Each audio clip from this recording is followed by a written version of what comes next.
My friends, this is Scarlet Veil, and today I'm telling you a story that should honestly be framed and hung in the Museum of Audacity, right between texting your ex at 2 in the morning and bringing a spreadsheet to a friendship funeral. Because one woman opened her email expecting bills, coupons, maybe a boring work update, and instead found a formal invoice from her former best friend for every coffee, snack, and bus ride they shared in high school. 10 years of memories, reduced to itemized debt. If that doesn't make your skin crawl a little, check your pulse. Welcome to the channel Lying Whispers, my friends, where we gather around the internet's most dramatic messes and ask the important questions: when did generosity become a payment plan? When did friendship become a financial instrument? And who exactly wakes up one random Tuesday and decides to charge retroactive interest on a blueberry muffin from junior year? Because this story is not just petty. No. Petty is too small. This is deluxe, premium, climate-controlled pettiness with administrative formatting.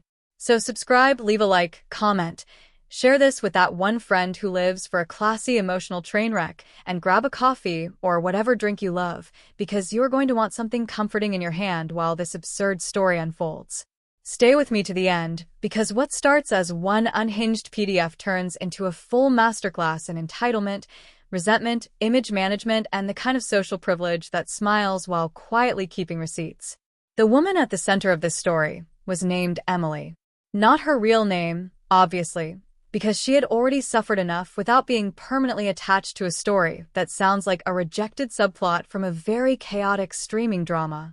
Emily was 27, living in Chicago, working as a junior art director, and doing what so many adults do so gracefully on the outside and so desperately on the inside, pretending she had everything under control while holding her life together with calendar reminders, caffeine, and strategic breathing. Her former best friend was Madison. Now, even before the story gets ugly, that name already sounds expensive, doesn't it? It sounds like monogrammed towels, passive-aggressive brunches, and a family vacation home no one calls a vacation home because they prefer the phrase the lake place. And in this case, yes, Madison came from money. Not billionaire money. Not private island money. But definitely the kind of money that softens life's corners. Good schools, nice clothes, extracurriculars that looked good on college applications, and parents who always seemed to have a card available for emergencies, non-emergencies, and whatever category cold brew and boutique cupcakes fall under. Emily, on the other hand, grew up in a very different world. Her mother worked constantly. Her father floated in and out of the picture like an emotionally unavailable weather pattern. Money in Emily's house wasn't discussed dramatically, it was managed quietly, carefully, and often painfully. She learned early how to say, "I'm not really hungry," when what she meant was, "I cannot afford lunch out this week." She learned how to stretch bus fare, how to make old shoes last, and how to smile in a way that made other people forget she was calculating every dollar in her head. She met Madison during sophomore year of high school.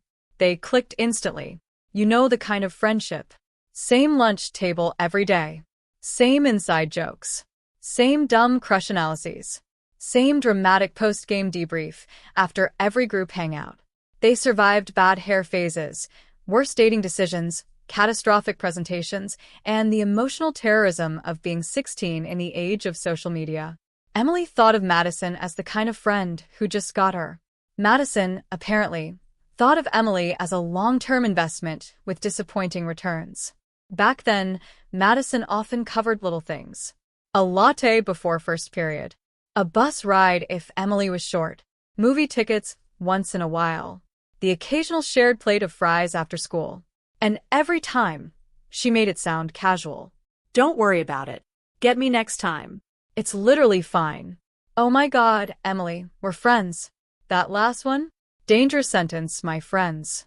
Very dangerous. Because in healthy friendships, it means love. In unstable ones, it means the transaction is simply being postponed for a more theatrical moment. Emily believed Madison. Why wouldn't she? They were teenagers. Nobody was drafting legal language outside the chemistry lab. Nobody was sitting there like, "Quick question before I accept this iced vanilla latte. Are these funds considered a gift, an informal loan, or the opening move in a decade-long emotional ambush?" That is not how real people live. Or at least, not how normal people live.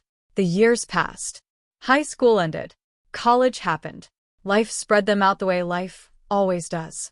Madison went to a private university on the East Coast and came back with better boots, sharper opinions, and the kind of careful vocal fry that suggests someone studied abroad for one semester and now believes plain water is emotionally beneath them. Emily stayed closer to home. She worked while taking classes. She built everything slower, harder, and with far fewer cushions. They stayed in touch, but not in that daily, soul-bonded way anymore. More like the lingering version of closeness that survives on nostalgia, birthday texts, occasional calls, and the memory of who you were together. Over time, that faded too. No explosive fight. No cinematic betrayal. Just distance. Cooler replies. Missed invitations. Less effort. The friendship quietly became one of those things people still describe as meaningful even after it has mostly stopped functioning.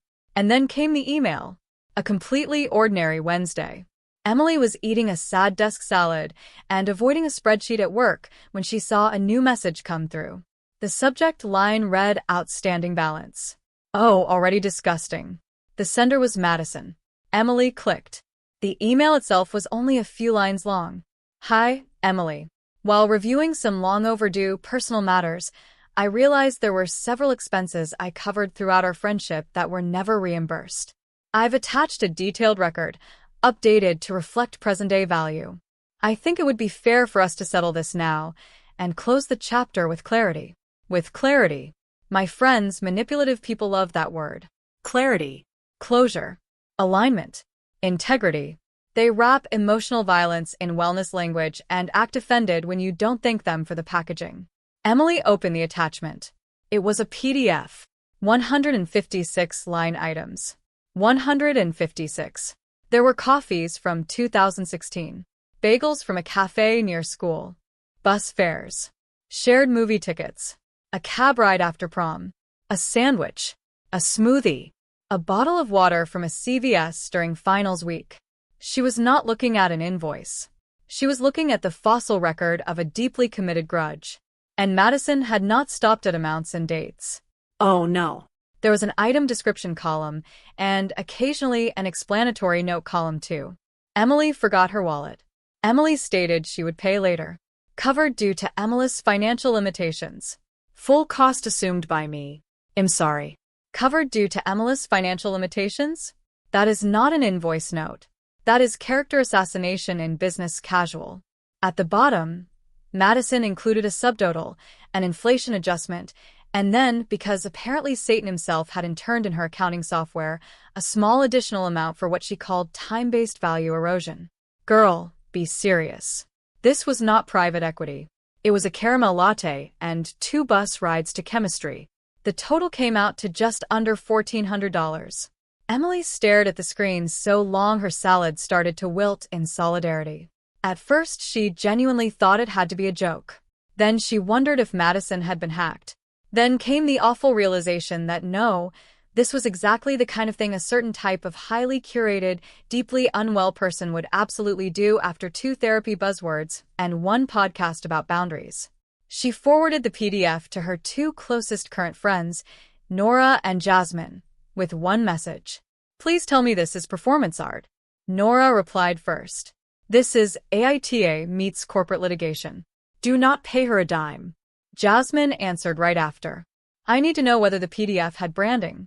If she's going to lose her mind, I hope at least she used a tasteful font. It was not tasteful. It looked sterile, joyless, and self-righteous. Exactly what you'd imagine if resentment learned Excel. Emily spent the rest of the afternoon in a haze of humiliation and disbelief. Not because she thought she might owe the money. She didn't. Not really. What rattled her was what the invoice revealed.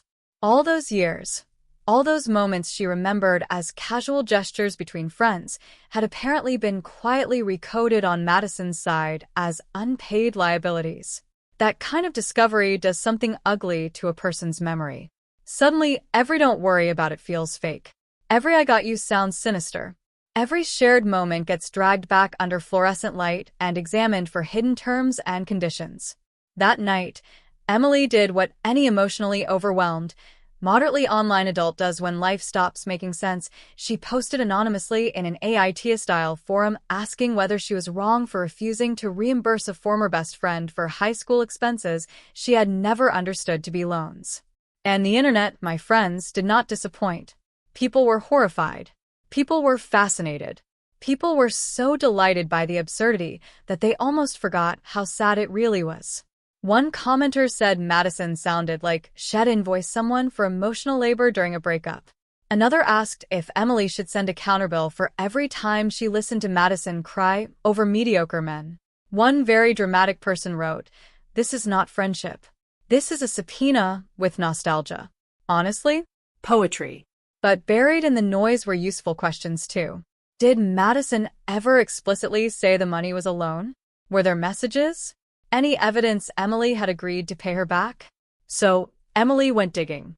She pulled up old texts, old screenshots, old fragments of a past life she had not examined in years.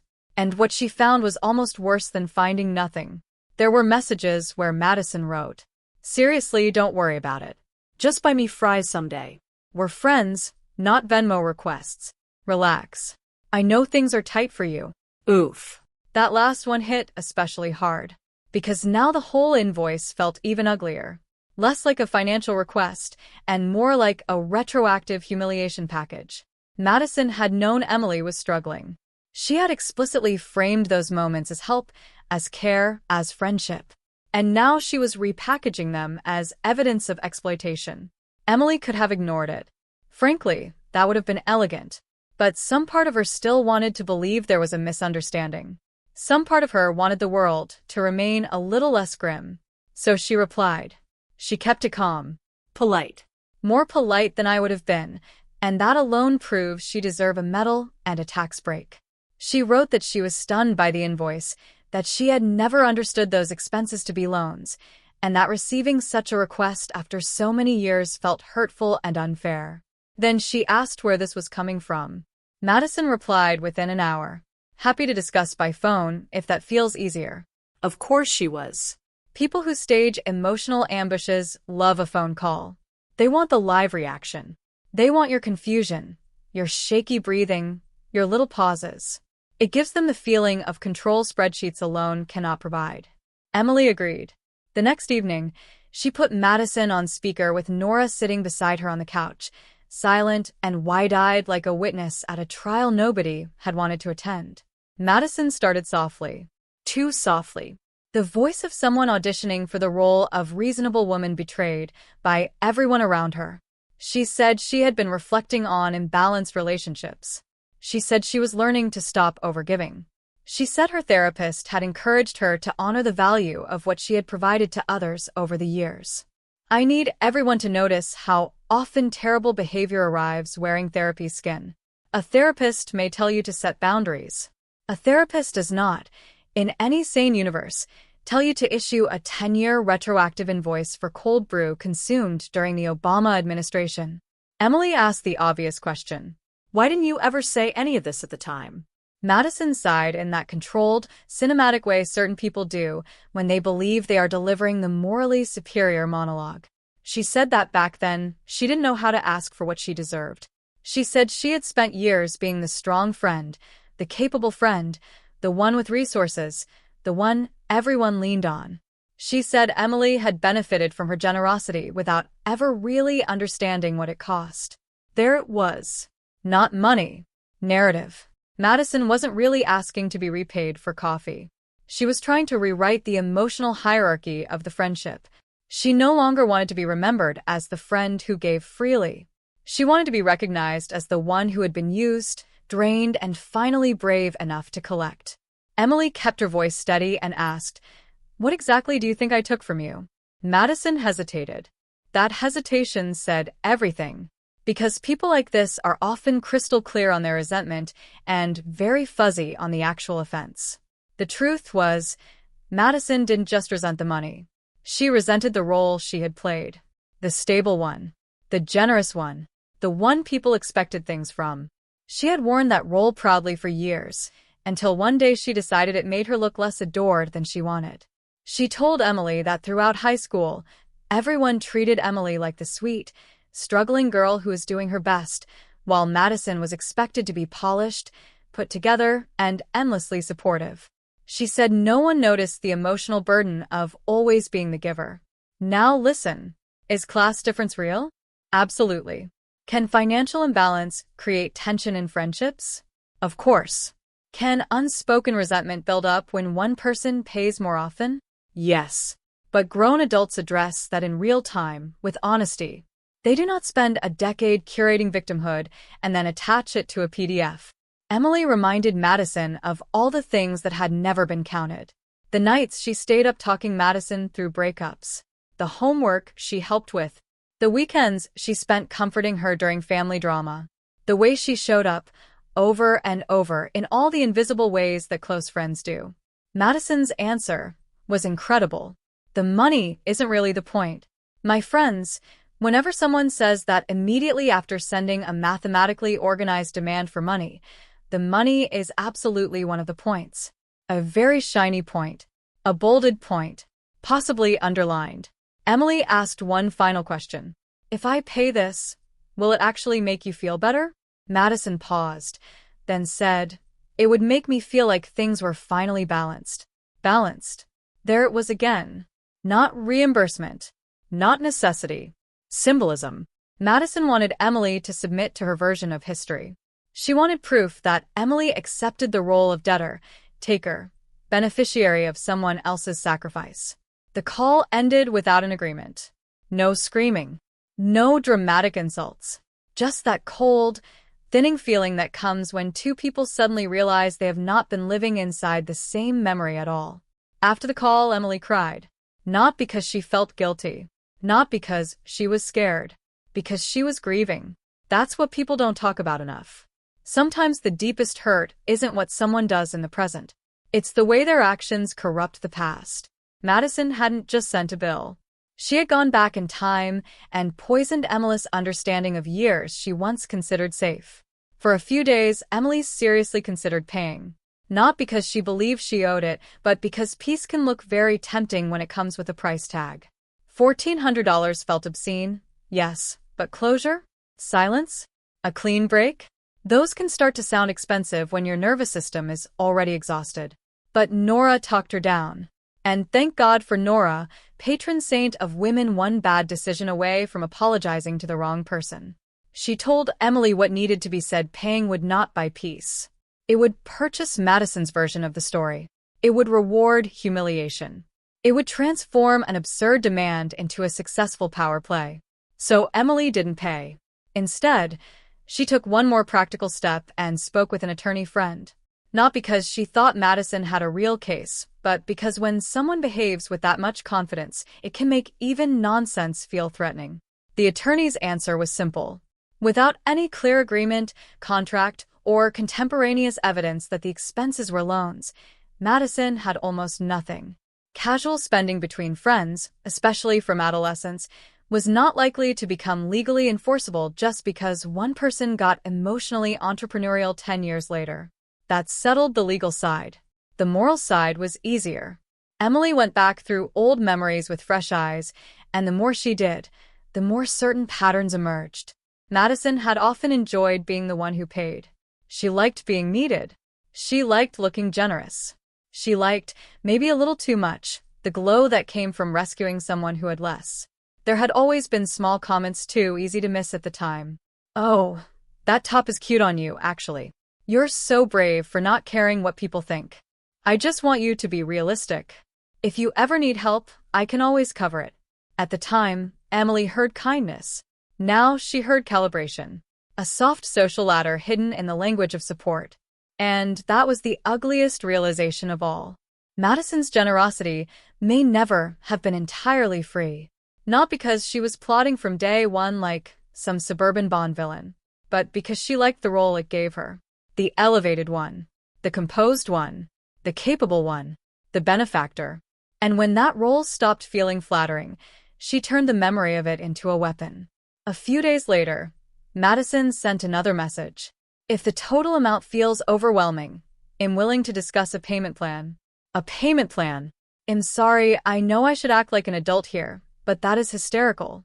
She really said, no pressure, babe. We can absolutely break your humiliation into manageable monthly installments. That was the moment something shifted in Emily. Instead of crying, she laughed. A real laugh. The kind that comes when absurdity finally gets so large it collapses under its own weight. Then she wrote her final response. She said she did not recognize the invoice as legitimate. She said she was sorry Madison saw their history this way. She said she would not be paying. And for her own well-being, she would not be continuing contact. Clean. Calm. Done. Madison never replied. But of course, that wasn't quite the end. People like Madison rarely leave a stage without trying to manage the audience. Through mutual acquaintances, Emily heard that Madison had started telling her side of the story. She described herself as someone who had been taken advantage of for years. She framed the invoice as a brave act of self-respect. She posted vague quotes on social media about "stop subsidizing people who mistake your generosity for obligation." Social media therapy language has done catastrophic things to average levels of self-awareness, my friends. Absolutely catastrophic. Still, buried beneath Madison's dramatics was a sliver of truth worth acknowledging. Economic inequality inside friendships can absolutely create messy dynamics. One person may pay more, the other may rely more, and both may interpret the same moments differently. That is real. But real imbalance requires real conversation. In the moment, with honesty, with dignity. Not a spreadsheet exhumed from the graveyard of adolescence and weaponized for emotional revenge. Emily eventually did something small but wise. She made 2 mental lists. In one, she wrote what Madison had paid for. Coffee, snacks, rides, tickets, tiny pieces of convenience. In the other, she wrote what the friendship had actually been made of. Years of laughter, comfort, phone calls, homework, secrets, presence, shared survival, and yes, also ego, control, performance, unequal power disguised as care. Once she saw both lists clearly, the invoice shrank, not in amount but in meaning. Madison had tried to define 10 years of connection through the easiest metric to weaponize money. But money had never been the whole story. It was just the part she could total up neatly at the bottom. Emily blocked the email, blocked the number, blocked the accounts. Then she met Nora and Jasmine for coffee. And this time she paid. Not because she owed the universe some symbolic gesture, but because irony tastes better with oat milk. They sat in a little cafe, laughed until people looked over, and toasted to never becoming the kind of women who keep secret emotional ledgers under the table. Months later, Emily could tell the story without shaking. She told it sometimes at parties, sometimes over dinner, sometimes only when someone else confessed they had a friend who treated generosity like a pressure point. And every single time, the reaction followed the same pattern. First, laughter. Then horror. Then recognition. Because that is why the story lands so hard. Most people won't get a literal invoice from a former best friend. But a lot of people have known someone who gives with one hand and quietly writes it down with the other. Someone who turns favors into leverage. Someone who offers help but expects permanent emotional loyalty in return. Someone who never says the price up front because surprise debt is so much more effective. And maybe that is the real lesson here, my friends. Not every generous person is manipulative. Not every imbalance is abuse. Not every unpaid coffee carries moral consequence.